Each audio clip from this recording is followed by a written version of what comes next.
Bonjour. Bonjour, aujourd'hui on va voir ensemble une astuce super efficace, une astuce de copywriting.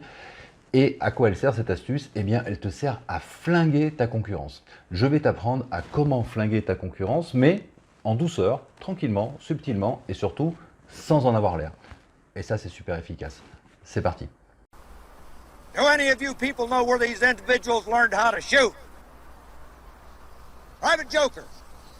Sir! In the Marines, sir! In the Marines. Outstanding.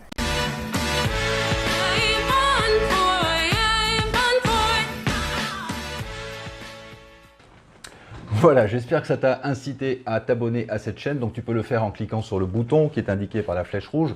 Tu t'abonnes et puis ensuite tu actives la cloche des notifications. Comme ça, tu recevras toutes mes vidéos quasiment en temps réel.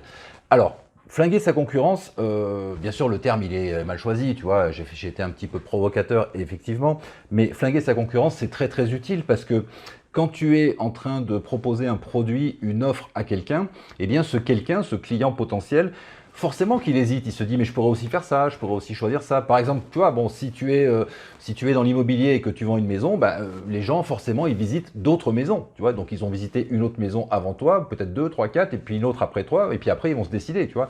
Ou bien même sur n'importe quoi, même si tu es coach, formateur et que tu vends des formations, eh bien, le sujet que tu traites, l'aspiration que tu aides à tes clients à obtenir, ou bien le défaut, ou bien le problème que tes clients veulent régler et que tu les aides à régler, ils peuvent très certainement le faire d'une autre façon. Et donc, ces autres façons sont des concurrents potentiels pour toi parce que ton client peut dire « Finalement, je ne vais pas faire comme ça, je vais choisir plutôt ça ». Voilà, donc c'est très important. Alors la première chose à faire, note-le, on va le faire par étapes, la première chose à faire, c'est de bien connaître ta concurrence, mais pas ta concurrence en termes de qui sont les gens, on s'en fout un petit peu, tu vois, de qui propose quoi. En fait, en termes de solutions. Alors, on va prendre un exemple en fait tout le long de cette vidéo, comme ça, ce sera plus facile.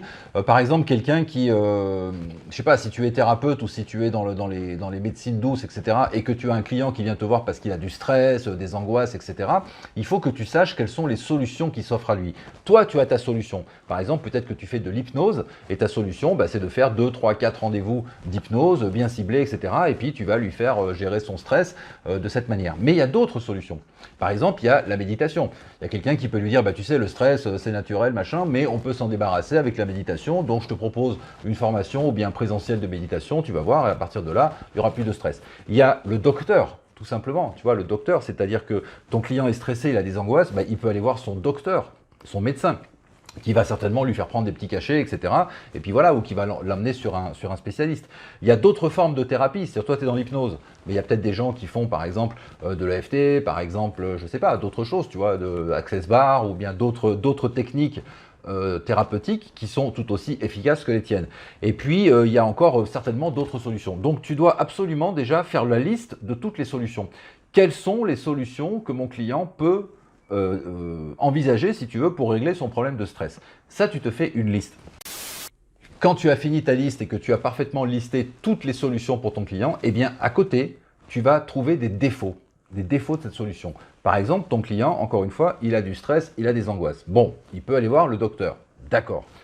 Quel est le défaut de cette solution? Le défaut, c'est que le docteur, qu'est-ce que tu veux qu'il lui dise? Il va très probablement lui dire, bon, monsieur, voilà, vous êtes angoissé, vous êtes stressé, machin, vous êtes dépressif ou je sais pas quoi, donc je vais vous fournir la petite pilule bleue, ça va vous calmer, voilà. Et cette petite pilule bleue, c'est du chimique, c'est du pas très bon, tu vois. Toi qui es par exemple dans le bien-être, tu vas pas trouver ça top. Donc tu vas noter, oui, ok, il y a des solutions, mais c'est des solutions qui sont pas vraiment naturelles, qui peut-être vont amener une accoutumance, etc. Bon, voilà. Si ton client va choisir plutôt la solution méditation, quel est le problème de la méditation? Il faut du temps, ça se fait pas tout seul, ça se fait généralement en présentiel, c'est quand même plus facile, etc. Enfin bref, tu vas trouver tu vois les défauts, si tu veux, les problèmes de ces solutions. Ce qu'il faut, c'est que tu aies une case solution envisagée et en face, défaut de cette solution, problème que ça engendre. Tu vois, à chaque fois qu'on prend une décision, à chaque fois qu'on dit tiens, je vais faire ça, automatiquement, ça engendre éventuellement un nouveau problème. Et bien, quand on choisit une solution pour gérer tel ou tel aspect de notre vie, eh bien, ça génère un nouveau problème. Et ce nouveau problème, tu vas le connaître. Après, comment est-ce qu'on va mettre tout ça? Donc, partie 2.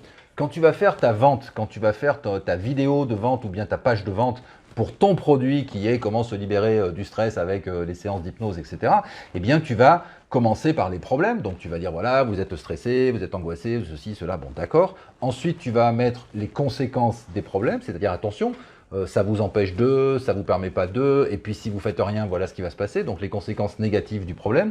Et là, maintenant, tu vas parler de ce qu'on appelle les fausses solutions. Alors évidemment, dans ton titre, tu ne mets pas les fausses solutions, tu mets qu'est-ce qu'on peut faire. Tu vois, c'est-à-dire que tu vas plus te présenter non pas comme un vendeur, mais comme un conseiller. Tu vois, c'est-à-dire voilà, je suis spécialiste en stress.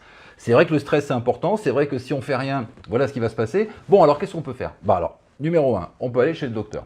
Alors le docteur, blablabla, bah oui, c'est une solution traditionnelle, c'est classique. Là, tu commences à parler normalement, tu vois, de cette solution et de dire, ok, c'est possible. Oui, il y a plein de gens qui vont chez le docteur, pas de problème. Mais qu'est-ce qu'il va faire le docteur? Les pilules, c'est du chimique, etc. Donc, en gros, ça veut dire que tu ne valides pas cette solution. Après, ton client fait ce qu'il veut, mais toi, tu as trouvé quelques défauts, tu ne valides pas. Après, tu vas dire, bah, tu peux essayer, par exemple, la méditation. La méditation, c'est très efficace pour se vider le mental et donc se vider un peu les idées et donc perdre son stress, etc. C'est sûr, ça marche très bien. Mais il y a un problème, c'est que c'est un peu long, c'est que c'est un peu compliqué, c'est que ceci, c'est que cela. Ensuite, tu vas aborder comme ça toutes les solutions possibles de ton client et à chaque fois, tu vas mettre un petit « mais ». Tu vois, il y a une contrainte, il y a un ou plusieurs problèmes. Et évidemment, une fois que tu as fait ton chapitre « Les fausses solutions », eh bien, tu vas présenter ta solution qui est donc la vraie solution, celle qui enlève tous les problèmes. C'est-à-dire que toi, c'est plus rapide, c'est plus facile, c'est plus ceci, c'est plus cela, c'est pas chimique, c'est naturel, c'est machin. Tu vois, donc tu vas donner toutes les puces promesses, si tu veux, tous les avantages, les bénéfices de ta solution, qui sont évidemment, qui viennent en fait contrer les défauts des solutions des autres. Tu comprends comment ça fonctionne? Donc je te résume le truc. On fait la liste des solutions possibles pour ton client, on trouve les problèmes qui sont engendrés par ces solutions et on crée un produit, on crée une offre qui, elle, n'a pas de problème. C'est-à-dire que tous les problèmes que tu as trouvés, eh bien, ton offre les résout. Et à partir de là, donc, tu as flingué ta concurrence en douceur, tranquillement et sans en avoir l'air. Voilà, je te propose de mettre en place cette petite astuce de copywriting. Alors, c'est pas toujours simple à mettre en place. Hein. Peut-être que là, dans la vidéo, tu as compris, etc. Mais après, dans les faits, quand tu vas écrire, ça va être un peu plus compliqué. Bon, ce que je te propose, à la limite, c'est d'écrire cette partie, voilà, si c'est vraiment ça t'intéresse. Et puis, tu me l'envoies. Tu me l'envoies à guépé@gmail.com. Donc, je te remets l'adresse ici, guépé@gmail.com.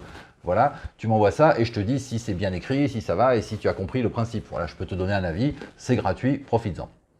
Voilà, je te laisse là-dessus, tu peux partager cette vidéo, tu peux la liker, tu peux la commenter aussi, tu peux mettre ton commentaire en dessous et puis tu peux t'abonner aussi à la chaîne comme je te l'ai dit, tu peux t'abonner et activer la cloche des notifications. On se retrouve bientôt pour une autre vidéo. Attention, je m'en vais.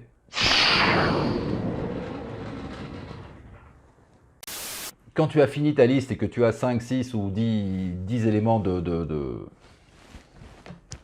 Quand tu en as une liste, c'est-à-dire ça veut dire 4, 5, peut-être 10, j'en sais rien, eh bien à chaque fois, à chaque morceau de ces solutions, à chaque solution, pardon, quand tu as